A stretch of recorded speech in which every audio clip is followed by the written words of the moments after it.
In the summer of 1876, workers at the Beaumont tobacco plantation began to vanish.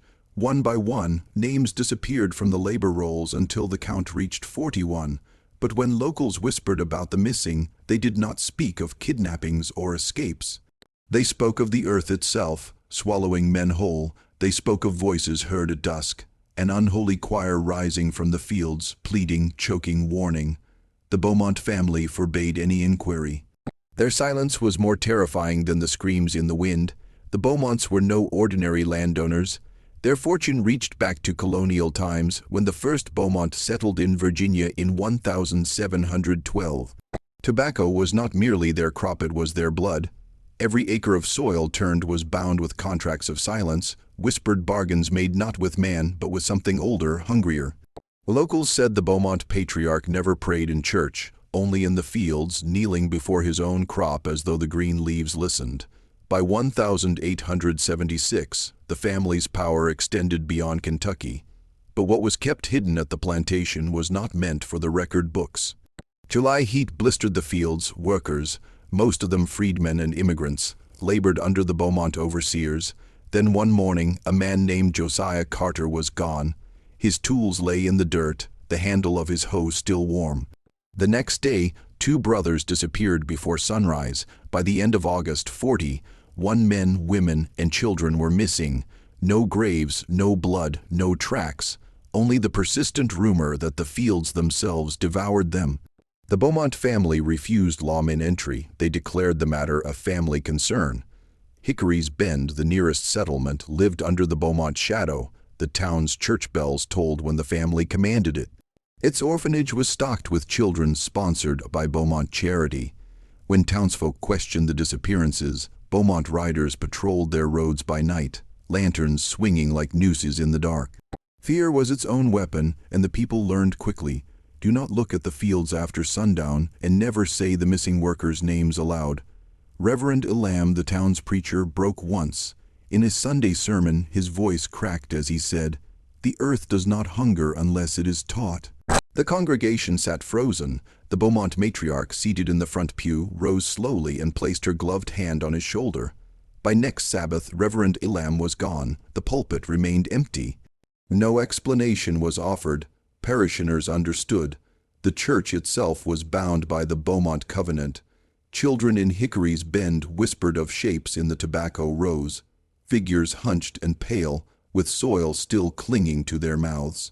One girl claimed her father, who had vanished, returned to her window one night, pressing his face against the glass, whispering, "Not buried, only planted." The next morning, the girl was gone as well. Parents silenced their children with blows rather than let them speak. Fear had turned family against family. In 1902, decades later, a journal surfaced from Henry Treadwell, a Beaumont overseer. Within its pages were entries scratched in a trembling hand. August 17, 1876. The ground moves at night. Leaves shift when no wind blows. They sing in the furrows like a lullaby in reverse. The family watches from the porch, their mouths moving in silence. The journal ended abruptly after the words, "The soil has learned to breathe." Scholars of folk superstition note that tobacco was not merely a crop in Southern ritual. Among enslaved Africans, displaced Europeans, and native peoples alike, tobacco held sacred power. It was burned to call spirits, smoked to send prayers, and buried as offering. On the Beaumont plantation, every ritual coiled into something far darker, a twisted liturgy in which the crop itself became vessel, altar, and grave. The Beaumont family funded the Hickory orphanage, but not from charity. Records show that children were sent from the orphanage to assist. In the fields, not a single name ever returned. Official ledgers list them as relocated or resettled. The truth. They were offered as seed. The plantation fed not only on workers, but on the abandoned, the unclaimed, a harvest of silence. Testimony from surviving townsfolk paints the Beaumont matriarch, Evelyn Beaumont, as the keeper of the secret. Her smile was described as hollow, as if she smiled for someone standing behind you. Evelyn walked the rows at midnight, humming hymns that no one could name. She was seen kneeling, pressing her bare hands into the soil, whispering to it as though comforting a child. Some swore the rows bent toward her. Why did no investigation ever occur? Historical records reveal a chilling truth. The Beaumont fortune stretched into courts, railroads, and banks. Governors dined with them, judges blessed them. When whispers of disappearances arose, officials dismissed them as superstition. Workers were considered replaceable.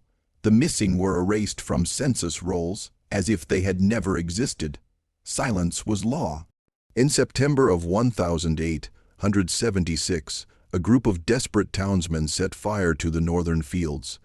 Witnesses described the flames rising high and then folding inward as if consumed by the soil itself. The men who lit the fires were later found dead, their mouths filled with tobacco leaves, their lungs blackened though they had never breathed smoke. The fire had not destroyed the fields, it had fed them. For decades, children of Hickory's Bend grew up beneath the curse of the Beaumonts. Families fled at night, abandoning homes, leaving meals uneaten on tables. Yet the Beaumont estate remained untouched, its fields green even in drought. Generations whispered but never spoke aloud what they knew, that 41 workers were only the beginning. The soil always demanded more. A photograph surfaced in 1924. It showed Eveline Beaumont on her porch flanked by grandchildren. In the blurred background of the tobacco rows, faint outlines appeared, figures too tall, too thin, with mouths gaping wide. The photograph was dismissed as damage to the plate, but survivors swore the shadows had faces they recognized.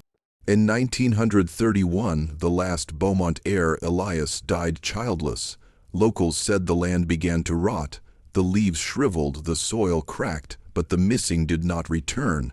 At his funeral, the ground shook once, a low groan beneath the earth, as if something buried shifted uneasily. The casket, they whispered, was lighter than it should have been. In courthouse archives, researchers found a locked drawer in the Beaumont file. Inside, letters never mailed. One read, they asked for 41, and we gave them more. They will never stop. Tobacco was only the beginning. Another simply said, do not plant, do not pray, do not feed them. The Beaumont estate stands abandoned. The house collapsed long ago, but the fields remain. Locals avoid it. Travelers report voices drifting on the wind at dusk. Some claim the soil still moves, cracking like ribs, sighing like breath. Others see children walking the rows, their faces pale, their mouths black with leaves. No one dares step inside. Generational trauma clings to Hickory's Bend. Families that remained carry dreams of hands dragging them into the dirt, of mouths stuffed with leaves, of Eveline's lullabies sung through their own lips. The missing are never named. Silence has become inheritance. The town lives in half memory, half nightmare. Trauma, carefully hidden, has become its own religion. Tobacco, once a crop of wealth, is now remembered as Beaumont's curse. Its dried leaves, its acrid smoke, carry whispers of the missing. Folklorists note that across the region, tobacco became taboo in funerary rites. No one placed it on graves, no one smoked it at wakes. For the people of Hickory's Bend, tobacco meant one thing only, feeding the soil's hunger.